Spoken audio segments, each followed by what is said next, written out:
प्यारे बच्चों, आज हम लोग देखेंगे परिमेय संख्याएं। परिमेय संख्याएं क्या है, इसके बारे में आज हम लोग चर्चा करते हैं। तो परिमेय संख्याओं की चर्चा करने से पहले हम लोग प्यारे बच्चों देखेंगे, याद करेंगे कि इससे पहले की जो संख्याएं हम लोग पढ़े थे पिछली कक्षाओं में, प्राकृत संख्याएं, पूर्ण संख्याओं के साथ साथ परिमेय संख्या भी पढ़े थे, लेकिन स्मरण नहीं है। तो आज फिर हम लोग दोहराते हैं, स्मरण करते हैं कि प्राकृत संख्याएं है क्या। तो यहाँ पे देखेंगे प्राकृत संख्याएं सबसे पहले, उसके बाद देखेंगे पूर्ण संख्याएं, उसके बाद पूर्णांक संख्याएं, उसके बाद परिमेय संख्याएं, चौथा नंबर में परिमेय संख्याएं। तो हम लोग देखेंगे प्यारे बच्चों प्राकृत संख्याएं है क्या। तो हम लोग स्मरण करें कि हम लोग पढ़े थे कि सभी गणन संख्याओं को प्राकृत संख्याएं कहते हैं। क्या? सभी गणन संख्याओं को प्राकृत संख्याएं कहते हैं। गणन संख्याओं का मतलब हुआ गिनती, यानी हम लोग गिनती कहाँ से शुरू करते हैं प्यारे बच्चों? हम लोग गिनती शुरू करते हैं 1, 2, 3, 4, 5, इस तरह से हम लोग गिनती शुरू करते हैं प्यारे बच्चों। 1, 2, 3, 4, 5, इस तरह से हम लोग गिनती शुरू करते हैं। तो सभी गणन संख्याओं को इस प्रकार से हम लोग प्राकृत संख्याएं कहेंगे। अब यहाँ आती है कि माइनस में अगर रहे तो प्यारे बच्चों प्राकृत संख्याएं माइनस में नहीं होती हैं, ये हमेशा प्लस में ही दिखेंगी, धनात्मक ही दिखेंगी, ऋणात्मक नहीं होती हैं। और यहाँ देखेंगे कि प्राकृत संख्याओं में सबसे छोटी प्राकृत संख्या जो होती है वो है 1, और सबसे बड़ी प्राकृत संख्या जो है वो है अनंत है। हम लोग यहाँ पे लिख सकते हैं सबसे बड़ी प्राकृत संख्या अनंत यानी अपरिमित अनंत। तो ये प्राकृत संख्या हम लोग देखे। अब देखते हैं नेक्स्ट पूर्ण संख्याएं। अब पूर्ण संख्याओं को अंग्रेजी में हम लोग कहते हैं होल नंबर्स, प्राकृत संख्याओं को कहे नेचुरल नंबर्स, और पूर्ण संख्याओं को यहाँ पर कहते हैं होल नंबर्स। अब होल नंबर्स कैसे बनता है? तो होल नंबर क्या है? तो सभी प्राकृत संख्याएं शून्य के साथ मिलकर पूर्ण संख्याएं कहलाती हैं। ऊपर में हम लोग देखते हैं सभी प्राकृत संख्याएं, माने 1, 2, 3, 4, 5, ये सभी प्राकृत संख्याएं हैं।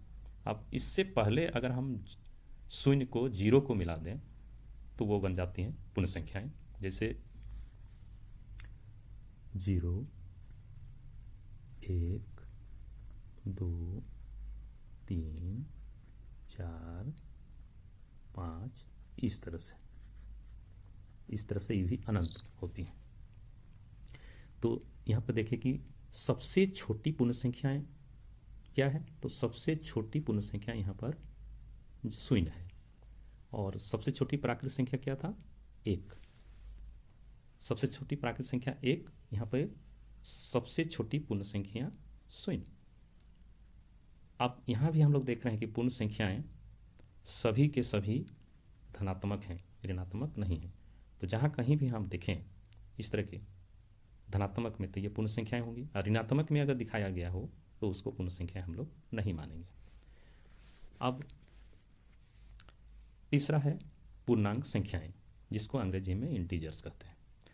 अब ये दोनों कंडीशन ऊपर वाला, प्राकृत संख्या और पूर्ण संख्या, या फिर कहिए तो केवल पूर्ण संख्या। अब पूर्ण संख्याओं में अगर हम ऋणात्मक संख्याओं को शामिल कर लें तो वो बन जाएगा पूर्णांक संख्याएं, इंटीजर्स। तो हम कहेंगे कि सभी पूर्ण संख्याओं तथा ऋणात्मक संख्याओं का संग्रह पूर्णांक कहलाता है। तो हम कहेंगे कि सभी पूर्ण संख्याओं तथा ऋणात्मक संख्याओं, तो सभी पूर्ण संख्याओं जैसे हम लोग लिखेंगे, इसको लिख सकते हैं हम लोग जैसे -3, -2, -1, -0, -1, -2, -3, इस तरह से। ये सभी क्या होंगे, पूर्णांक संख्याएं होंगी। अब इधर से हम लोग और आ सकता है -4, -5, -6, इस तरह से जितनी बड़ी संख्याएं माइनस में होती हैं उतनी ही वो छोटी होती हैं, इसलिए इसको हम लोग माइनस में बड़ी संख्या की ओर शुरू करते हैं। तो फिर आता है शून्य, उसके बाद प्लस में 1, 2, 3, इस तरह से आगे बढ़ते जाता है। तो यहाँ पे हम देखते हैं ऋणात्मक संख्याएं भी, शून्य भी और धनात्मक संख्याएं भी।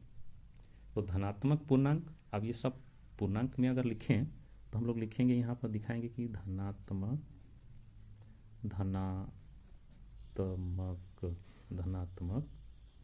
पूर्णांक, धनात्मक पूर्णांक ये कौन कौन है। धनात्मक पूर्णांक हो क्या, वो 1, 2, 3, 4, इस तरह से। अब ऋणात्मक पूर्णांक, ऋणात्मक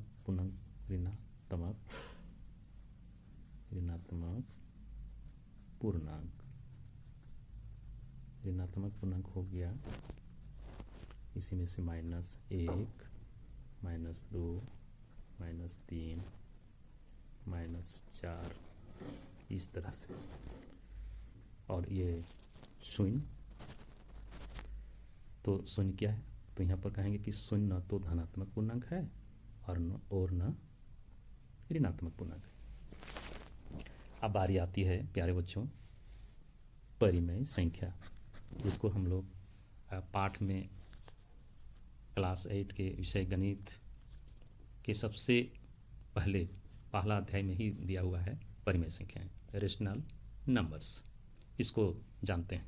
चूँकि रेशनल नंबर्स जानने से पहले, जैसे 1 साल पहले हम लोग पिछली कक्षा में हम लोग प्राकृत संख्या, पूर्ण संख्या, पूर्णांक संख्याएं ये सब पढ़ चुके थे। परिमेय संख्याओं को थोड़ा बहुत जाने थे, परंतु स्मरण नहीं रहने के कारण हम लोग फिर से इसको दोहराए, प्राकृत संख्या, पूर्ण संख्या, पूर्णांक संख्या, ताकि समझ में आए कि परिमेय संख्या है क्या चीज़। तो परिमेय संख्याओं को जानने के लिए प्यारे बच्चों, इसमें बट्टे जैसा रूप होता है, यानी इसको हम लोग एक रूप देते हैं P/Q, ये रूप देते हैं, और दूसरा लिखते हैं Q बराबर नहीं है 0 के, ये रूप होता है परिमेय संख्याओं का। आप यहाँ A/B भी लिख सकते हैं, कोई बात नहीं है, लेकिन यहाँ आपके सहूलियत के लिए गणित के पुस्तक में P/Q लिखा हुआ है, इसलिए मैं भी P/Q के रूप में लिख के बता रहा हूँ कि P/Q, P/Q के रूप में इसको दिखाया जाता है। और Q 0 के बराबर नहीं होता है, Q is not equal to 0, ये दिखाया जाता है, मतलब Q का वैल्यू जो है 0 नहीं रहना चाहिए, तब हम परिमेय संख्या कहते हैं। तो इसको कैसे लिखा जाए, जैसे आप लिख सकते हैं, जैसे लिख सकते हैं, हम लोग लिख सकते हैं इसको, लिख सकते हैं 2/5, -2/5, -2/3,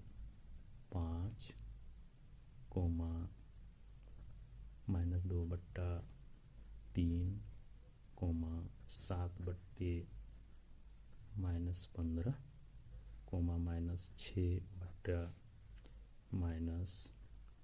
-6/-15 आदि आदि, इस तरह से परिमेय संख्याएं होती हैं।